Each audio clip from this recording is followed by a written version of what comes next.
Well, folks, I'm going to chat for a second just to see if we are actually live here, because I need to make sure that it's actually working. For some reason, I'm being shown Facebook here, and I'm expecting to go live on YouTube, which I'm not checking here, and LinkedIn. So let me have a look here. So while I chit chat, I'm really basically in the business of trying to get back into social media in a time efficient way. And that's really what we're going to talk about today, because on the one hand, I really want to get the exposure. The social media promises all the time. And yet, on the other hand, I want to get my life back and not just spend my life marketing and work on these things as well. The social media promises, so that's definitely working. All the time. And yet, so that seems to be working on YouTube. So the first thing is getting the tech right, isn't it? Let's just have a look at see whether I'm actually appearing on my own channels here. Looks like YouTube's working. It's so boring to get the tech right, but we've got to just check that. So now you're watching a video with some guy checking that he's actually got a video. How boring for you. This is part of the painful, boring stuff that you got to do sometimes. So let me see. Post an activity is what I've got to see on LinkedIn. So by the way, if you want to see what I'm doing, I'm using various tech, which I can bore you with later if you want. And it looks like I'm going live on that. So I'll stop sharing my screen. Okay, good. So good evening. I am here to talk to you about my fight with the idea of social media marketing and whether that's actually a good thing or not, and how to make sense of it. So a couple of thoughts. First of all, there is a famous saying, if you can't see the product, you're the product. Okay, it's a brutal saying, but I think it's true in social media, particularly. You're the product. What does that mean? It means that, first of all, Facebook doesn't make its money by giving you or me free services like being able to connect with our friends or using PMs, private messages. Neither does Twitter, neither does YouTube, neither does Google, for that matter, enable you to find information. That's not how they make their money. It's the opposite. We are the product. We are what social media and indeed search engines market to other people. So they get us engaged, and then they sell that. I was going to say they sell the data. That's a bit too direct. What they do is sell a very targeted advertising to opportunities to advertisers, to publishers, right? So we've all seen the ads everywhere all the time, particularly YouTube. Ad inventory is getting very, very full. Every single video I watch has at least one ad in front of it, maybe two. Didn't used to be that way. Facebook's getting more advertising driven in its feed. Amazon's going the same way. By the way, if you're an Amazon seller, you know that Amazon's getting more and more full of sponsored listings, right? So the first thing to say about social media generally is to recognize that if you are creating content, you're perceived by the engine, social media marketing engine, as just part of the glue, the part of the machine that keeps it spinning, that keeps other people engaged. And so that's what they want out of it. They are not there to serve you. So you got to be very clear about what you're engaged in, okay? Social media has this kind of promise on the hill, like so many things, like the gold rush back in 1849 in California, all the way through to Amazon FBA, Google private blog networks, cryptocurrency, whatever it is, the promise of fame or wealth, a disproportionately large result for your work. That's fine. The same thing, by the way, is applied for hundreds of years to people who want to be published authors, at least for a couple of hundred years. Most published authors make nothing. A small percentage make a few $1,000s or pounds a year or euros, and then like a tiny percentage make good money. Same is probably true for YouTube stars, and I don't know about cryptocurrency. I can't comment on that, but that is something we need to be aware of, the promise and the reality. Now, I seem to veer between, in my personal relationship with social media, between a couple of things. I'm talking about as a creator now, not as a consumer, although that's another topic altogether. As a creator, I tend to veer between really going for it and then getting disappointed in clap results, and then being back to the feeling that I'm missing out on the contact. And I had some clients and some work came through it every so often, and therefore I'm back to trying to create something.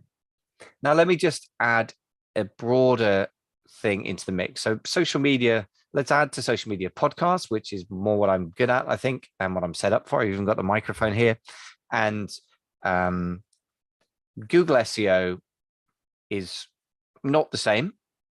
So I'll leave that to one side, but even that has elements that are similar.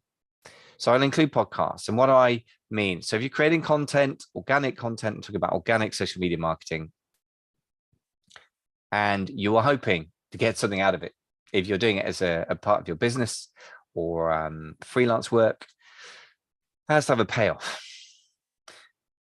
How good is the payoff? Wow, that's so hard to measure sometimes. So here's my latest hack. I think I need to have brand awareness. There's no like and trust. So do people even know I exist? And that's something you've got to keep working on. Do people like me? Well, I don't know. Some people seem to like me enough to want to work with me, but they will gradually gather that over time. That's more quick, I guess. That can be engineered and good, coming across the right way, or being a certain kind of person that resonates with a target market. And then trust, I think, is harder to build. That means you've got to be a credible person. You've got to show expertise, and you've got to keep showing up, and people got to keep absorbing that. I think that's where consistency comes in. None of which, by the way, is moving any further through the marketing funnel than the top of the funnel, right? Where you're getting brand awareness, if you will, and brand connection. The next level is to actually try and capture a lead so you can nurture it, to get them into email marketing sequence or something like that. I must say that podcasts, unlike the other social media channels out there, in my personal experience, are good for nurturing relationships rather than just, appearing and then being forgotten. And there is a different level of forgettability in different media. So I do like podcasts for that reason. I think when people hear your voice, they really connect to you. So my latest hack. I am trying to be a multimedia guy in one go. Now, I'm not saying this is wise, and it's probably going to meet a sort of sticky end at some point. I'm going to have to focus properly on one medium or another. But here's my latest hack for what it's worth. And I think this is important for all businesses, not just coaches or consultants, but also for e-commerce businesses that are trying to think about getting brand awareness, but not wasting their money and energy and getting return on their activities. So here's what I'm going to be doing. My latest hack is this. So basically do what I'm doing now. So I'm going to live stream. So I'm using Zoom. My tech stack helps, right? I'm going to use Zoom, which I love because I can control the background and I control, how good my appearance is. So if I touch up my appearance, you can see already there's quite a big difference. If I touch it up to the max, it takes 10 years off me. So I love that. I love the fact that it's got civilized background that you can control well, and it's generally really reliable. So I love Zoom. I've connected that with Restream. Restream is now zooming to LinkedIn and YouTube. Why do I love YouTube and LinkedIn? LinkedIn is great for business to business work, which is what I'm doing. If you're in the business to consumer world of typical e-commerce, then direct to consumer of some description, you're going to probably want to be obsessing about TikTok, because everyone seems to be obsessed with TikTok now. By the way, if your target consumer is female and in their mid-20s or younger, fantastic. If they're men of a certain age like me, I don't use TikTok at all. So it's not great for everything, but just saying. So for me, I have my favorites. LinkedIn, YouTube. I use YouTube a lot. I feel like it's connected into the Google algorithm, and generally I kind of trust it to be a sort of place that gives me leads, because I have experience that people give me leads through YouTube, podcasts, and blog posts over the years. And this is for B2B consulting, maybe different channels for you if you're direct to consumer, but whatever, you find the channels that you feel work. So I've connected. So I've got Zoom. I'm recording on Zoom on my local computer, which is free. So I'm being as lean and mean as possible and as cheap as possible. I could record directly to Zoom itself, whatever. On the cloud there. Then I've got Restream, which connected me to LinkedIn and YouTube. So what that means is I can create content which I can use as a podcast. I'll talk about my workflow for that in a second. It's going straight on LinkedIn. So that's a post right there. So I'm not going to mess with that any further. It's going straight on YouTube. And that's that's a bit of content right there. And I'm not going to go any further with that really. I could do some SEO work on YouTube. I probably should. Never been great at YouTube SEO, so I'm not going to over focus on that because my results tell me that most of the results come from the podcast consistently over years. So the podcast gets a bit more treatment. If you really want to reverse engineer what I'm doing, basically I use a thing called Descript, which is pretty sophisticated mechanism that will transcribe automatically the voice for you, and you can edit together video, and you can export video, and you can export audio as well. Now, for these simpler kinds of podcasts that are more social media centered, I'm basically going to do very little with it, but I'm going to use my virtual assistant. He's been working with me for years now. And before that, I had a dedicated podcast freelance editor that I found on Fiverr and got him to edit the podcast together. Trust me on this. If you're going to do much video editing or audio editing, you do not want to be spending much time doing it yourself. Yes, yourself a bit of money, but if you're going to produce enough content to make any impact in a busy world where it's throwaway content and it will appear in people's feed and they look at it and maybe they listen and maybe they watch and maybe they interact, maybe they don't, but it's gone and you got to keep creating it. And guess what? You are going to need to mass produce it. And if you're trying to edit yourself, trust me on this, you're going to go crazy. I've a couple of times in my career got rid of podcast editors and video editors because I wanted to save money. One was when going into the pandemic, and the other was recently when I wanted to run lean and mean because my wife and I are pulling money together and going to make a big acquisition soon. So guess what? I pretty much instantly rehired somebody because it's terrible. So don't do your own editing, my strong advice. So that's outsourced. Then the next thing I'm going to be doing is creating shorts, which is pretty easy to do with something like Descript. There's probably some other program out there that does it better. There may be some AI for all I know right now. And then that's going to be turned into TikTok ads. And by the way, caveat, I haven't done this yet, but it's been strongly advised to me by Charlie Valher. Shout out to him of Valor Media, who's an expert, total expert in modern contemporary business-like podcasting, right? Charlie Valher Media, brilliant guy, typical straight up Aussie, but really humble as well. So amazing guy. Shout out to Charlie. So that's the next step for me.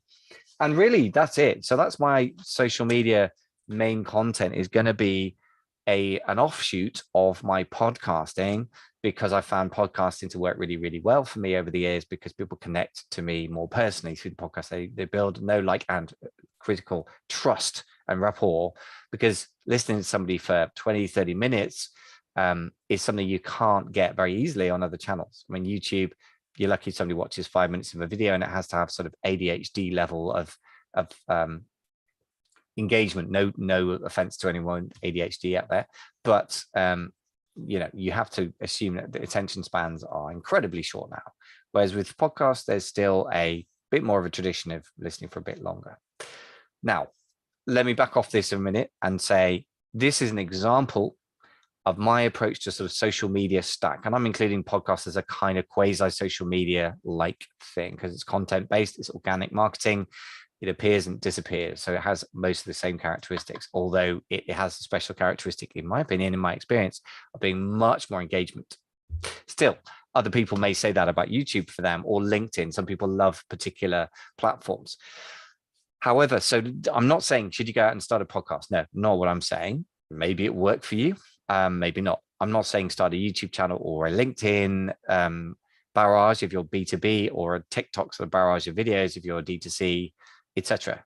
What I'm saying is you got to find a path between the time it takes to do something, a level of quality that cuts through the noise versus the reality of how valuable it's really going to be, and the appropriate level of time, money, and energy to put into it. Because this is top of funnel stuff, right? Brand awareness, know, like, and then trust. You got to get through the middle of any marketing funnel. And even if you sell on Amazon, you still have a marketing funnel. It's just you don't see most of it, and Amazon does the work for you, right? So then you've got to go to think about how do I engage people, in the lead nurture. So lead capture, lead nurture, middle of funnel stuff. So emails are still fantastic for that. Podcasts are great for that, but it's better to have both. So you can engage somebody. If you get them as a podcast subscriber, I would almost count that as middle of funnel. If they're a YouTube subscriber, maybe they're really, really engaged with your content. Depends on your metrics for engagement. I'm not very good at that, so I'm not going to tell you how to do that. But the point is, some really engaged, nurturing form. Emails are still trust. The ROI in email marketing is still very, very good. So capturing an email is a solid basis for that. People used to fuss about chat bots. That's kind of gone by, out of the window now. There will be other things. There'll be LinkedIn chatbots of some description. And by the way, I've got some people working for me right now doing some lead nurture using LinkedIn. But that's more of a cold outreach. There's a different strategy, right? This is more about generating inbound traffic, really. And then, of course, you've got your bottom of funnel. So you got if you're business to business, maybe you get on a phone call with somebody or a Zoom call, or you go meet them in person, God forbid. Still happens occasionally. I still do that if I can. And then, or it's a purchase if it's a direct to consumer site, e-commerce type thing. So you got to be really, really careful. Here's my main learning from all this over the years. Spending too much time on top of funnel whilst you've got to do it, it is dangerous because you're not getting paid very quickly there.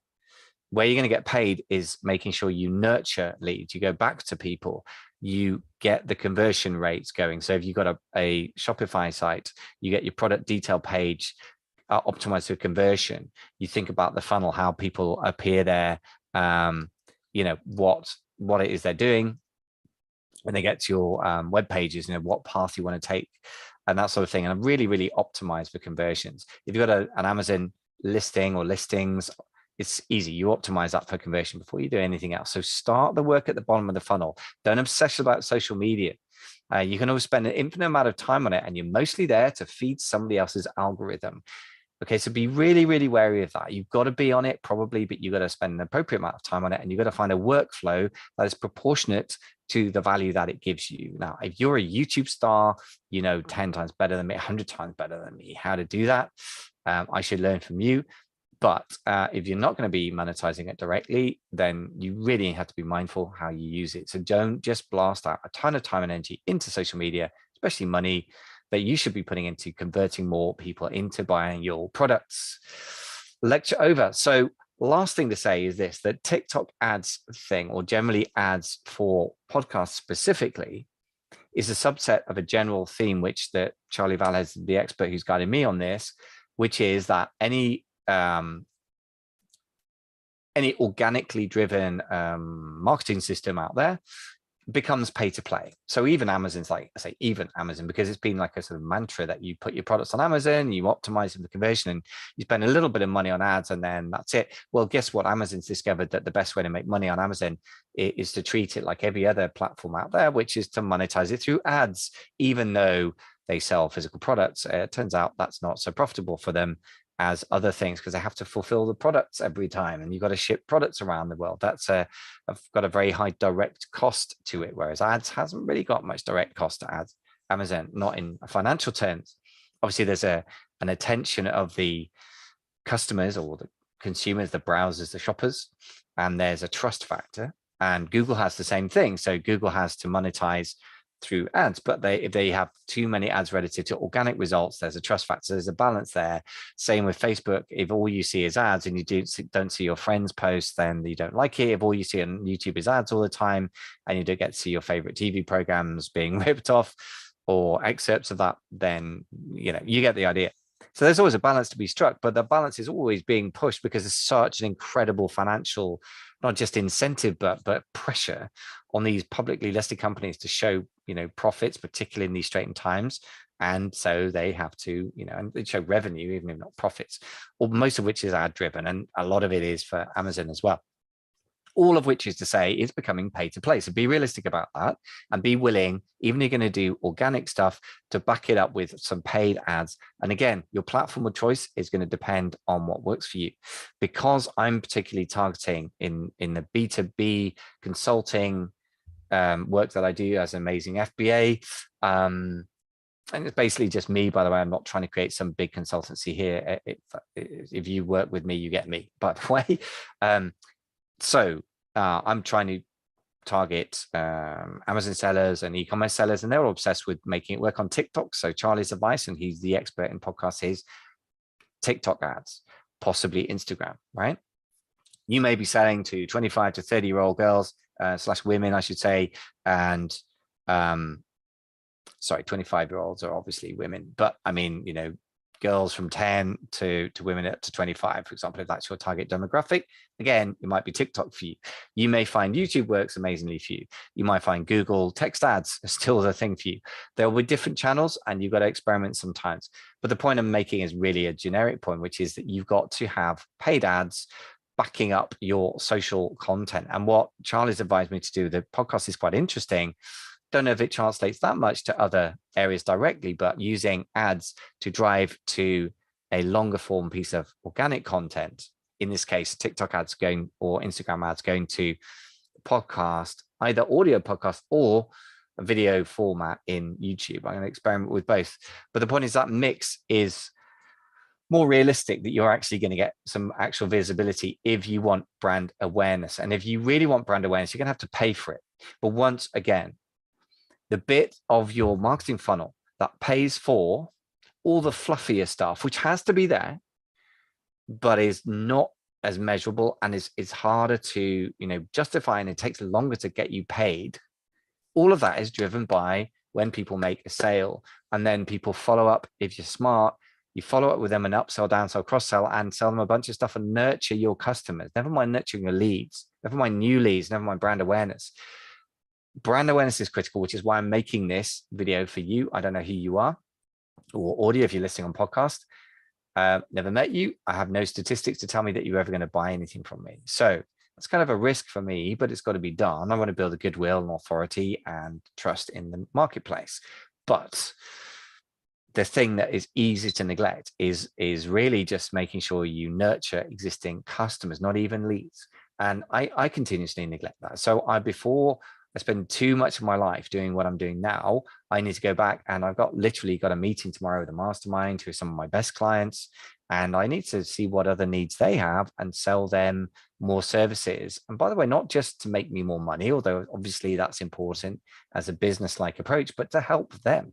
They probably have needs I'm not fulfilling and that I'm neglecting, that they're probably neglecting. And if I can fulfill them or connect them to somebody who can fulfill them, sometimes that can be monetized as well, sometimes not. But either which way, I'm helping them by focusing on their needs. So I guess what I'm saying is, this is about getting your social media and other brand awareness things done without neglecting what's actually building the money in your business, the bottom of your funnel, which is not just getting a sale.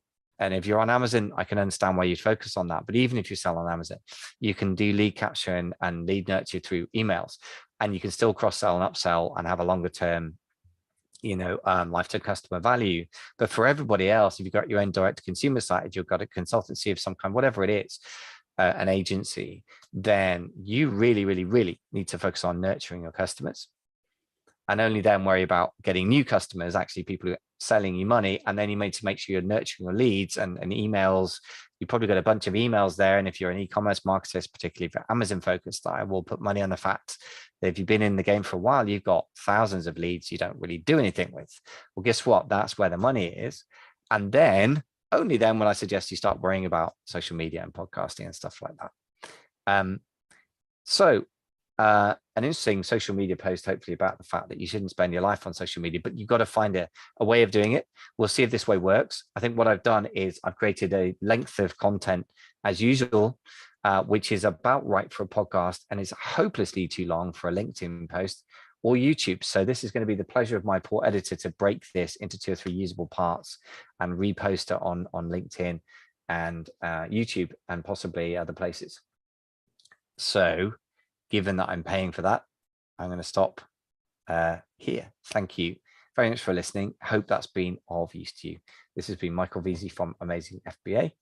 I haven't put my logo and branding all over the place here, but I should have done, shouldn't I? But anyway, that's still who I am.